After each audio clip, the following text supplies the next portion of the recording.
আমাদের মধ্যে কারো ইলিশ খুব পছন্দের তো কারো চিংড়ি, কিন্তু চিংড়ির মালাইকারি পছন্দ করে না এমন মানুষ খুব কমই আছে।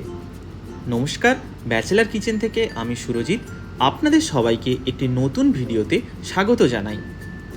আজ আমার কিচেনে তৈরি হচ্ছে খুব পরিচিত এবং অসাধারণ স্বাদের চিংড়ির মালাইকারি। আপনাদের হাতে কিছু সময় ও অল্প কিছু উপকরণ থাকলে আপনিও বানিয়ে নিতে পারবেন এই পদটি। সমস্ত রেসিপিটা আপনাদের সাথে শেয়ার করলাম, আশা করি আপনাদের খুব ভালো লাগবে। চলুন শুরু করি আজকের রেসিপি।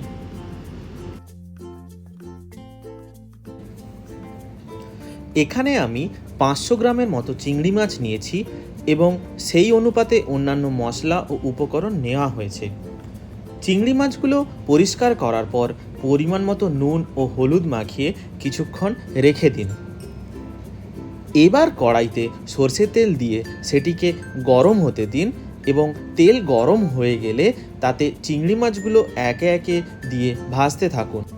চিংড়ি মাছগুলো যখন ভাজা হচ্ছে ততক্ষণে একটি মশলা বানিয়ে নিন। তার জন্য 2টি পেঁয়াজ পেস্ট করে রেখে দিন এবং অপর দিকে কিছুটা আদা ও 8 থেকে 10 কোয়া রসুন এবং 2টি কাঁচা লঙ্কা দিয়ে আলাদাভাবে একটি পেস্ট বানিয়ে রেখে দিন।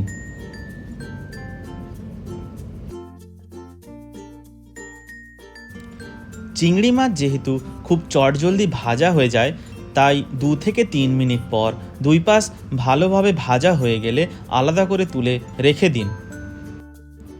এবার ওই একই তেলের মধ্যে কিছুটা গোটা গরম মশলা যেমন দারচিনি, এলাচ, লবঙ্গ ও কিছুটা গোটা জিরে যোগ করুন এবং আগে থেকে পেস্ট করা পেঁয়াজ বাটা দিয়ে ভাজতে। পেঁয়াজের কালার বাদামি হয়ে এলে আদা রসুনের পেস্ট যোগ করুন এবং পুনরায় 3 থেকে 4 মিনিট রান্না করুন। পরিমাণ মতো নুন, কিছুটা লঙ্কা গুঁড়ো ও হলুদ গুঁড়ো যোগ করুন। মশলা যাতে লেগে না যায় তখন সামান্য জল যোগ করতে পারেন।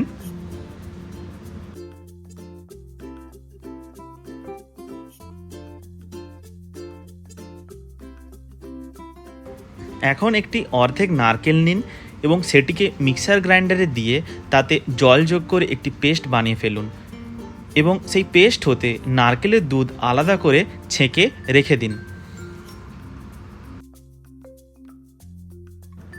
ছেঁকে রাখা নারকেলের দুধ মশলার মধ্যে যোগ করুন এবং ধীর আঁচে 3 থেকে 5 মিনিট রান্না করুন।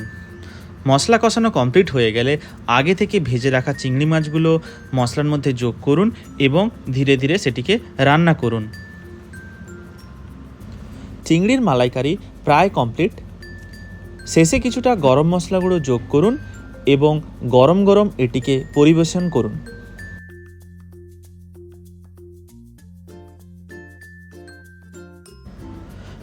আমার ভিডিওটি কেমন লাগলো প্লিজ জানাবেন এবং লাইক ও শেয়ার করবেন। আমার এইরকম ভিডিও পেতে আমার চ্যানেলটি প্লিজ সাবস্ক্রাইব করবেন। ধন্যবাদ।